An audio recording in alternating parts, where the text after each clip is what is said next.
Bueno, muy buenos días, Michelle, ¿cómo estás? Muchas gracias Hola. por, muchas gracias por venir a este espacio de conversación. Michelle Campos es profesora de la Universidad Diego Portales, entre otros cursos, profesora del curso de literatura infantil. Mi nombre es María Jesús Espinosa, también soy docente de la Universidad Diego Portales y me especializo en didáctica de la lengua. Y he querido invitar a Michelle en esta ocasión para que conversemos acerca de em, dos elementos importantes. Primero, la importancia de trabajar la motivación por la lectura desde la primera infancia, desde la educación parvularia y también cómo se debe hacer, ¿cierto? Algunas ideas que puedas compartir con nosotros, Michelle, acerca de em, cuáles son buenas estrategias para trabajar la lectura con niños que todavía no saben decodificar, ¿cierto? Pero que sin duda tienen mucho por aprender en esta edad a partir de los libros. Entonces, para iniciar esta conversación, quería preguntarte por qué es importante fomentar el gusto por la lectura desde esta edad tan temprana. Hola María Jesús, primero que todo, bueno, gracias por la invitación. Yo creo que la pregunta que me plantea es algo que nos preguntamos siempre, ¿cierto? Es la idea de cómo fomentar esta motivación entendiendo que es tan importante para el proceso lector. O sea, el proceso lector no es solo cognitivo, ¿no? No son solo conocimientos y habilidades sobre la lectura, sino que la motivación está muy involucrada porque permite al lector poner todos esos procesos cognitivos en juego. Si no estamos motivados, ¿no? No vamos a usar estos conocimientos y habilidades. Entonces, yo creo que lo primero que hay que entender es que la motivación tiene varias ramas. O sea, tenemos la motivación por leer, ¿cierto? Por acercarnos a los libros, pero también tenemos la motivación que está relacionada con nuestra propia autopercepción como lectores, o sea, nuestros propios hábitos de lectura, qué tan capaces nos sentimos y ahí nosotros y nosotras como mediadores tenemos un rol fundamental, o sea, mostrar estos hábitos y también acercarlos a ciertas lecturas. Entonces, los procesos motivacionales son claves en ese sentido.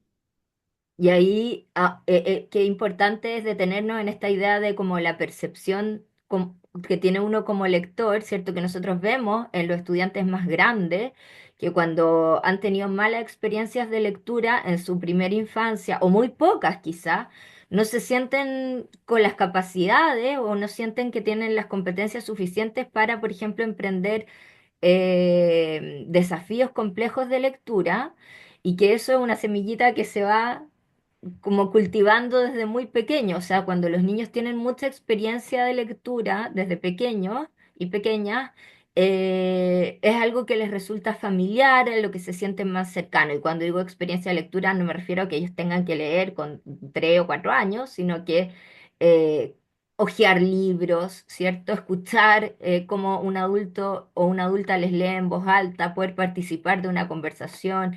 Y en ese sentido, luego la lectura es algo muy familiar y que se puede emprender como algo más natural. Excelente. Bueno, y también quería profundizar en la pregunta por el cómo, ¿cierto? Sabemos que la motivación es importante y que se tiene que trabajar desde muy pequeño. ¿Y cómo entonces trabajar la motivación por la lectura en los espacios de educación parvularia cuando los niños y las niñas todavía no saben leer?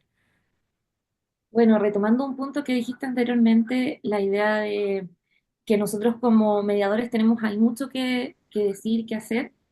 Hay varias estrategias que podemos implementar en la primera infancia y que no requieren que los estudiantes decodifiquen, ¿no? No podemos esperar a que decodifiquen para que recién se acerquen a la lectura y esos momentos son clave. Una de las estrategias que podemos implementar, por ejemplo, es la lectura en voz alta, eh, que tiene que ver con nosotros narrar estos textos, ¿no? Yo eh, he visto que esta es una estrategia ampliamente utilizada y ahí, a partir de eso que he observado, he podido ver que es muy importante que nosotros y nosotras encontremos aquellos textos que nos mueven, ¿no? Algo muy importante relacionado con la motivación es que nosotros como mediadores de lectura seamos quienes seleccionan aquellos textos que realmente a nosotros nos mueven y nos motivan, entonces para poder compartirlos auténticamente. La lectura en voz alta en relación con con compartir auténticamente los libros es clave y ahí tenemos una segunda estrategia que sería la conversación literaria. Bueno, según Aidan Chambers, que es quien primero promueve la idea de la conversación literaria, es una primera conversación exploratoria sobre los libros, o sea, a partir de esas mismas situaciones que nosotros tenemos en la vida diaria, ¿no? Cuando nosotros leemos un libro, lo primero que nos surge es compartir el entusiasmo sobre ese libro. Por ejemplo, me gustó mucho esta parte o quizás no me gustó esta parte, dar esa libertad también a los niños y niñas que puedan expresar con libertad lo que les genera como desde un primer momento la lectura, compartir ese entusiasmo. También dar espacio para compartir las conexiones. Este libro me recordó a tal cosa, a otro libro o quizás a una propia experiencia de la vida eh, según la conversación literaria y esta estrategia propuesta primero por Aidan Chambers, es clave. O sea, empezar a generar esos patrones de conexión. Y la única manera de promoverlo es leer muchos textos, ¿no? Y que nos permitan ir generando también nuevas conexiones. Y también dentro de este compartir el entusiasmo, compartir las conexiones, también podemos compartir, por ejemplo, los desconciertos. Quizás esta parte no la entendí y quizás los mismos niños pueden empezar a buscar las respuestas a esos desconciertos esta lectura colectiva, mucho más intuitiva, mucho más abierta, que permita la múltiple interpretación es clave para esa motivación, ¿no? Muchas veces cuando llevamos textos nos enfocamos en esta otra parte más cognitiva, ¿cierto? Lo que mencionabas tú, el desarrollo del conocimiento de tema y mundo, de vocabulario, que es muy importante, pero también en ciertos momentos dar espacio a estas conversaciones más auténticas.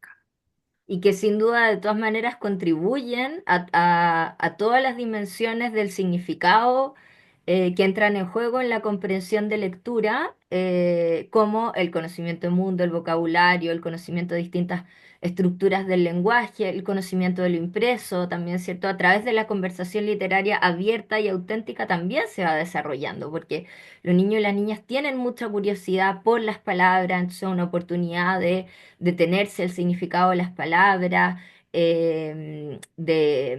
también hacer preguntas de elementos que se mencionan en un texto, por ejemplo, y sobre los cuales los niños pueden tener curiosidad o pueden no saber, y es una oportunidad entonces también de ampliar su conocimiento del mundo, y de esa manera entonces van ampliando y desarrollando todos esos aspectos que sabemos que luego influyen tanto en la comprensión de lectura, ¿cierto? Y interesante también claro, tú me dices conversación literaria, pero en realidad uno podría decir conversación en torno a los libros, no necesariamente literarios, ¿cierto? Y con eso paso a nuestra tercera pregunta que tiene que ver con cuáles son las ideas preconcebidas comunes sobre la lectura en la infancia que es importante desmitificar para hacer un buen trabajo de la motivación y también de estos elementos que luego influyen en la comprensión de lectura. Y yo creo que pensando en las ideas preconcebidas, surgen dos grandes ideas. Primero, por un lado, eh, la creencia de que solamente lo literario es lo que motiva o solamente es el cuento.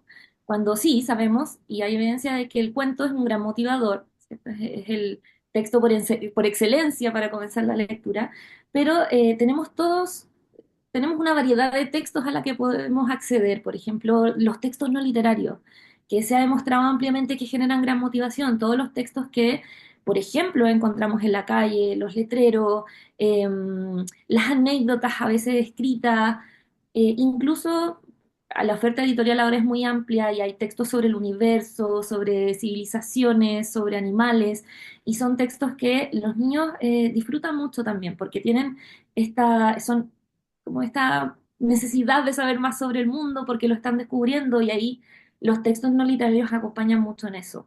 También dar espacio, por ejemplo, no solo a lo literario como narraciones, como el cuento, sino también, por ejemplo, a la poesía, que eh, es este juego, ¿cierto?, de las palabras, que se relaciona tanto con los juegos orales que los niños y niñas tienen en su casa o como las rimas, ¿cierto?, las rondas, todos esos elementos de narración oral también son la antesala a otros géneros que podemos leer, por ejemplo, en voz alta. Déjame ahí interrumpirte un poquito, Michelle, porque me parece esto tan importante, ¿cierto? Como lo que tú mencionas de la variedad, que es muy necesaria también para desarrollar la conciencia de lo impreso, que tiene que ver con esta comprensión de que hay distintas formas textuales de distintos géneros que tienen distintos propósitos en el mundo. Entonces, por eso ahí una selección variada es tan necesaria, ¿cierto? Para que los niños vayan desarrollando esta conciencia de que dependiendo de lo que necesiten o de para qué es lo que quieren leer algo, es lo que van a escoger, ¿cierto? Por ejemplo, si van a cocinar, van a buscar una receta, si necesitan ubicarse, mira los letreros de las calles, ¿cierto? Si quieren entretenerse, pueden hojear un cuento. Si quieren conocer más sobre, por ejemplo, el cuerpo humano, van a ir a mirar un artículo o un texto sobre el cuerpo humano, etcétera, y así. Entonces, que es importante la variedad también para desarrollar, además de mucho conocimiento del mundo, también conciencia de lo impreso. Y habías mencionado un segundo aspecto acerca de estas ideas que hay que desmitificar. Bueno, creo que un segundo aspecto es la creencia de que hay ciertos temas que no podemos tocar, Mm. ¿cierto? Que hay ciertos temas sobre los que los niños no pueden hablar, como por ejemplo temas difíciles como la muerte, ¿cierto? La migración.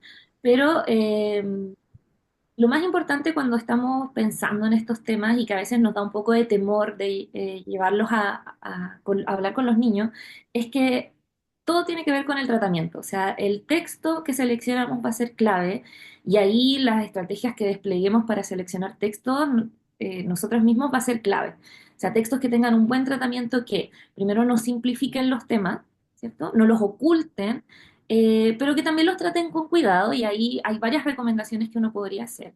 Pero, por ejemplo, sobre la muerte tenemos un texto muy bello que es de Paloma Valdivia, escritora e ilustradora chilena, que se llama Es así, que nos habla de una manera distinta de mirar la muerte y que lo podemos leer desde las primeras infancias. Tenemos textos sobre la migración como Cactus, que nos habla sobre cómo muchas veces atendemos los problemas desde nuestra propia mirada y quizá no recogemos la mirada del otro. Entonces, además no son textos que nos plantean el tema de manera explícita, sino que nos dan una puerta, nos dan un espacio para abrir ciertos temas que nosotros las podemos relacionar con, por ejemplo, la migración. Pero es súper importante saber que los niños son críticos y que pueden hablar sobre ciertos temas. Cuando hablamos con ellos nos damos cuenta de eso, ¿no? Y cuando traemos textos a la sala también podemos hacerlo. Así que todo tiene que ver con el tratamiento. Y bueno, y quisiera detenerme un segundo en algo que dijiste, porque también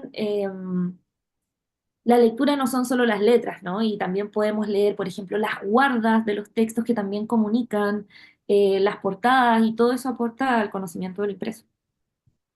Excelente. Y ahí, como lo que mencionas tú de los temas, que es, los niños tienen mucha necesidad de hablar de esos temas a los que en su vida también se van encontrando, pueden ser vivencias personales de ellos mismos que tienen la necesidad de exteriorizar y de procesar, ¿cierto? Entonces, la lectura también es un espacio que nos permite conversar con los niños sobre eso y a través de la conversación, entonces, como apoyar sus experiencias y al mismo tiempo que uno va desarrollando su lenguaje oral. Entonces, que es una excelente oportunidad como de un desarrollo muy integral que se puede hacer a partir de un texto que se conversa con los niños. Y que ahí el tema, sin duda, es fundamental para generar o cerrar esa conversación. Te agradezco muchísimo, Michelle, estas ideas tan potentes que nos compartiste el día de hoy. Y esperamos que a las educadoras y educadores que nos están mirando y escuchando también les hagan sentido y les inviten entonces a trabajar en la lectura, o sea, con textos en sus espacios educativos con niños y niñas pequeños. Así que muchísimas gracias y hasta una próxima oportunidad. Gracias por la invitación.